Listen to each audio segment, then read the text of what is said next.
95% es reporte de casos. Ni siquiera serie, sino reporte de casos. Entonces, definitivamente es una entidad que es extraordinariamente rara.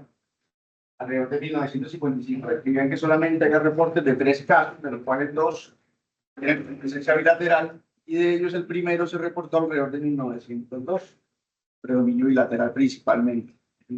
Así de cierta, la teología no está muy clara, no se tiene claridad sobre ella. Sin embargo, lo que se describe es que hay un proceso, una alteración en el primer trimestre de vida uterina, donde se sabe que aparece el núcleo principal del nivel de la patela, el cual su osificación endocondral por lo general se da entre los 3 y los 6 años, completando su desarrollo alrededor de los 18 años. Y tener claridad que la osificación va a depender de distintos centros de osificación, que pueden ser de 1, 2 y hasta 3 de estos ejemplos. Y es por eso que algo más importante de esto, diferenciar, es diferente complicación de patela de una patela bipartita. Y aquí la diferencia principal radica en que en este caso de patela bipartita va a ser que no hay una fusión dentro de esos centros de osificación, diferente a la duplicación de patela, donde existen 2 núcleos de osificación totalmente diferentes. Y es importante definir, usted tiene una clasificación, en general lo que consideran es, lo que se describe es que es una variante de la normalidad. No es algo patológico, es una variante normal que puede aparecer en el 1 al 5% de los pacientes. En más del 98% de los casos es una entidad que es asintomática. Su diagnóstico va a ser incidental y la clasificación básicamente son estos 3 tipos. La tipo 1, donde es el tercio inferior de la patela, la función en esta, alrededor del 5%. La tipo 2 va a ser del margen lateral, abarca aproximadamente el 20%, y lo más común el tercio superior lateral.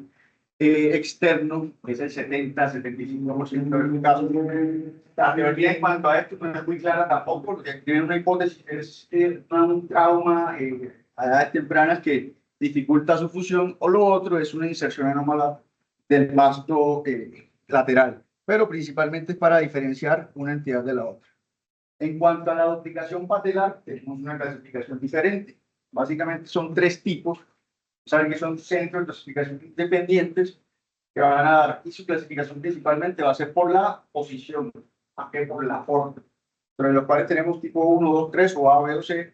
Le vamos a encontrar que las patelas se van a encontrar en una posición horizontal, una superior a la otra. La tipo B, que va a ser de las más frecuentes, junto con la A, que es una anterior a la otra, una anterior a otra posterior. Y la tipo C, que va a ser una lateral a la otra, que va a ser horizontal, frontal y transversal.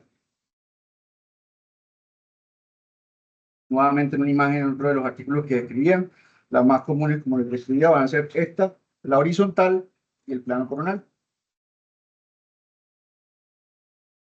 Con informaciones muy escasas, solamente en uno de los artículos y quizás los más recientes se describen algunos criterios diagnósticos que principalmente ayudan a diferenciar de la patela bipartita, y es que las 2 rótulas deben tener la presencia de cartílago. La rótula accesoria, como se define en algunos artículos, debe tener cartílago, debe haber algún tipo de pseudoarticulación entre ellas, independiente de la posición, y obviamente al tener 2 patelas, el aumento del área total de la patela va a ser marcado. Un aspecto muy importante que ayuda tanto clínica como radiológicamente a diferenciar de la patela bipartita. Y lo otro, la patela accesoria, como lo vemos, lo más general es una anterior y una posterior. Esa posterior debe tener adherencias o ligamentos pues que permitan la movilidad conjunta de esta. Si bien no había claridad en cuanto a la teología, lo que describen en este primer artículo, que es en el primero en el cual hacen una mejor caracterización de ella, no solo clínica, sino también incluyen la parte radiológica, y es donde inicialmente describen, tanto con imágenes de tomografía como con imágenes de resonancia, la incluyen como una de las anormalidades patelares que describen inicialmente.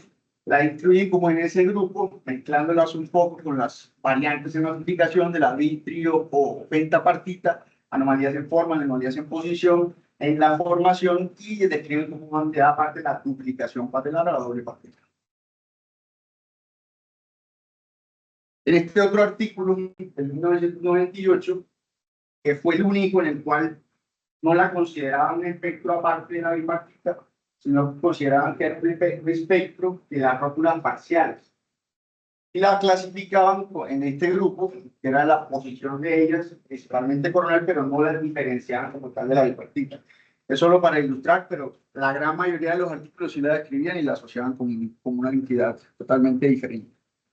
Y lo otro es que era una entidad congénita que describían, y fue el único caso en el cual, pues, como a modo de diagnóstico diferencial, un paciente adulto de 50 años que tiene una displasia artificial múltiple, encontraron o sospecharon clínicamente, radiológicamente inicial, que era una duplicación patelar, pero no fue sino cuando la llevaron a la cirugía que encontraron que era un cuerpo que, por la característica patológica que se dieron después cuenta de la osteochondromatosis sinovial, estaba cubierto de cartílago. Sin embargo, clínicamente se pudieron dar cuenta del intraoperatorio que había más cuerpos articulares libres. Eso nos ayudaba a diferenciar y pues ya con la histopatología lo pudieron diferenciar. Esto principalmente es para ilustrarles cómo imagenológicamente es parecido a la duplicación patelar en cuanto a forma y en cuanto a posición, pero definitivamente no fue similar. Y lo más característico era una paciente que tenía displasia fiduciaria múltiple, que es la condición que más se asocia con la duplicación patelar, que básicamente lo que se describe es que en pacientes que encontremos esta condición de duplicación patelar va a ser un signo patognomónico de pacientes con displasia fiduciaria múltiple. Pero entonces, ¿en qué radica el problema?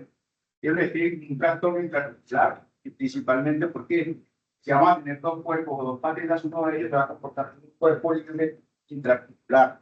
Van a estar ya sea escalonados o separados según la forma, pero tienen algún grado de conexión intertendido blando entre ellos. Lo más común es que la porción anterior de la patela va a tener conexión del mecanismo impulsor. Por lo superior con el cuádriceps, por inferior con el tendón patelar, pero la superficie articular con la tróquea va a estar principalmente por la patela posterior, y esta es la que se comporta como un cuerpo intraarticular. ¿Cuáles van a ser los síntomas? Que la gran mayoría de todos los pacientes que escribían en los reportes de caso era el dolor anterior de rodilla. En algunos describen un signo característico que es el clic doloroso, principalmente con el movimiento de flexoextensión. En otros casos, inestabilidad patelar o incluso hasta bloqueos en la rodilla. Y lo más característico, lo que describieron que era más característico en cuanto al chasquido patelar, en un estudio describieron principalmente a qué se podía deber.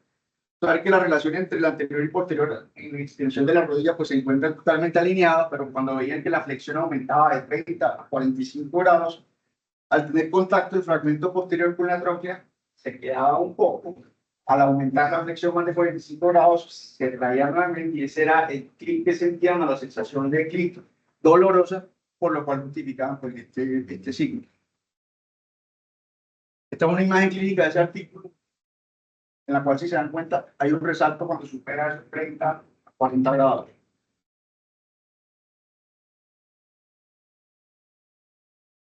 ¿Y qué lo caracteriza? Que sea doloroso. No genera un bloqueo, es superable, pero es un clic doloroso. En teoría, nuestra paciente presentaba algo parecido, pero ya no lo tiene.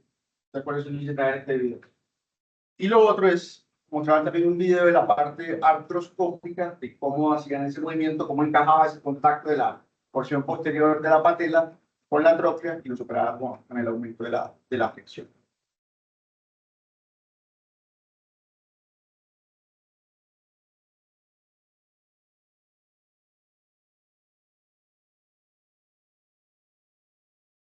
En este caso específicamente, hablando en cuanto a tratamiento, que hablaré más adelante, hicieron debido a la forma y en aras de conservar las dos características de esto, el mecanismo extensor del anterior y la porción articular del posterior, va a hacer una fusión entre ambos.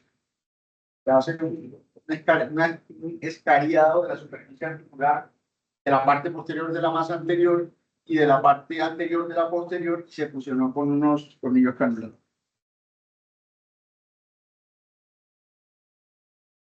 Pues el resultado. Voy a mencionar rápidamente, si bien hablo de esto la semana pasada, no específicamente de epifisiario, sino de otro espectro diferente, la relación importante con la displasia epifisiaria múltiple, característicamente un retraso en la aparición de la epífisis, con formación irregular de esta, la característica más común es que va a ser simétrica, y en cuanto a los desenlaces a tener en cuenta, principalmente el pronóstico, y esto relacionado con la información que solicita también la paciente, la aparición de esclerosis, la aparición temprana, y que principalmente va a ser o afectar articulaciones en cadera, rodillas y hombros. Dentro del espectro, vale, hablaba la vez pasada de una transmisión autosómica dominante, en este caso principalmente, como decía, el patognomónica de la recesiva, su afectación va a estar principalmente en el cromosoma 19.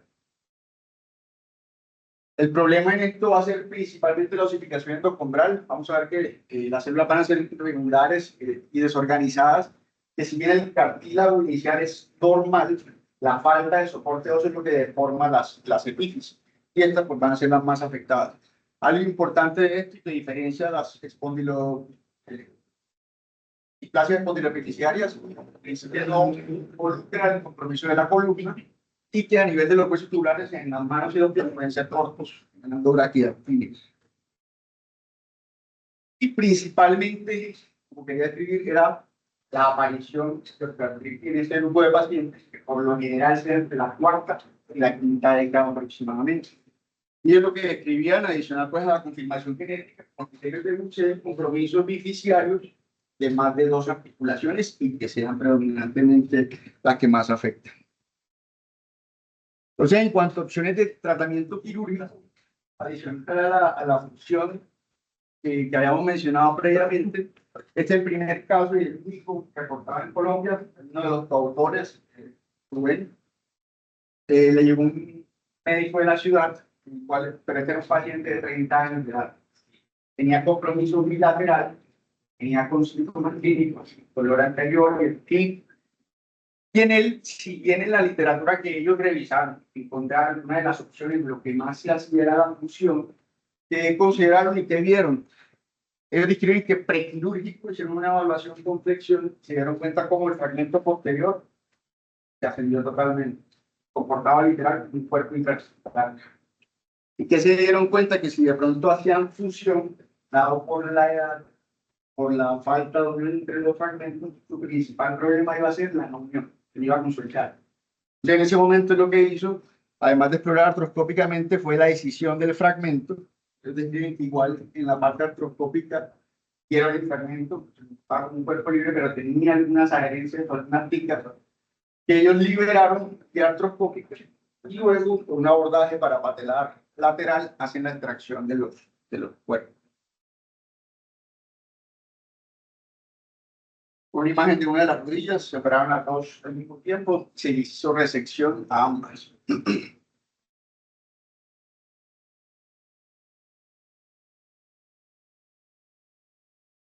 No especificaba por ejemplo, la localización de las adherencias de las picas, pero sí su liberación sin inconveniente. Y obviamente por el fragmento, por el tamaño, la extracción se hizo abierta. Una parte en la que muestran ya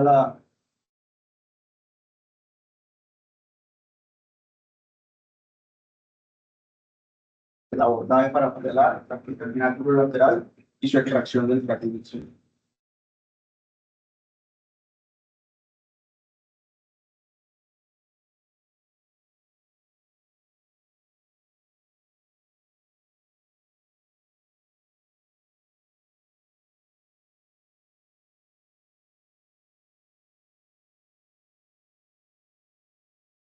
En ese artículo ellos describen pues, que el seguimiento, y en la gran mayoría, quizás este es el artículo que tiene mayor seguimiento, que es 3 años, que los demás tienen un seguimiento de 1 o de 2 años. Lastimosamente no lo reportan en escalas funcionales y en general lo que describen es actos de movimiento completo, ausencia de dolor y retorno a su actividad, pero no en una escala formal como tal. Y radiografías de control quirúrgico. Adicional, pues este paciente también tiene compromiso en cadera que no se interviene.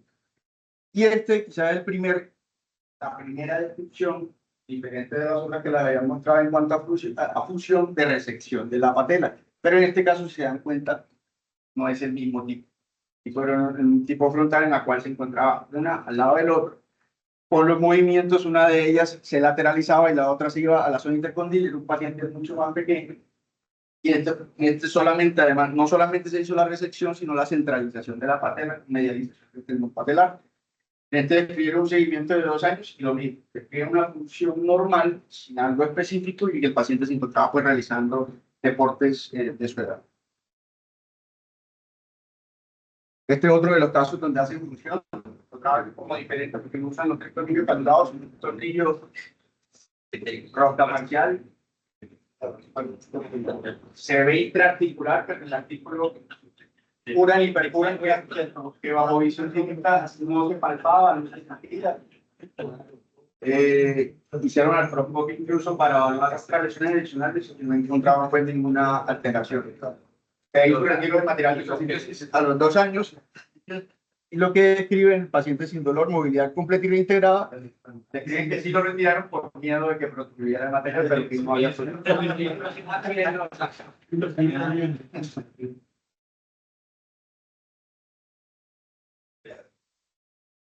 Este otro estudio que les traigo es en un paciente también con displasia epifisiaria múltiple, pero en este caso ya era un paciente candidato a prótesis de rodilla.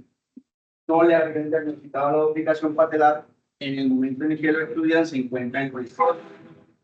Y en este grupo, lo que resalta en ellos es que quizás es el único en el estudio sanguinológico.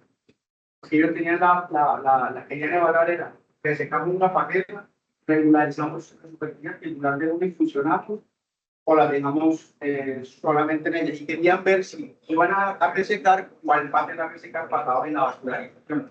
Entonces hicieron un ataque con una ideografía, evaluando la vascularización, hicieron la exploración quirúrgica y se dieron cuenta que el grosor del cartílago de la anterior era mucho más delgado, aproximadamente 7 milímetros, versus el doble de la posterior, por lo cual consideraban que si resecaban la parte posterior y el cartílago del anterior no iba a ser suficiente, iba a quedar muy delgada y además era un cartílago que era displásico. Por lo cual, su conclusión fue también hacer la fusión adicional a la prótesis, posterior retiro, y también describían que la parte del funcional era de.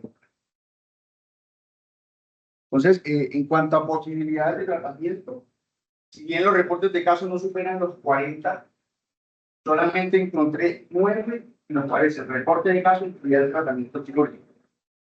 Solamente 3 quirúrgicos por resección, dentro de los cuales está el colombiano, y el resto manejo quirúrgico con fusión.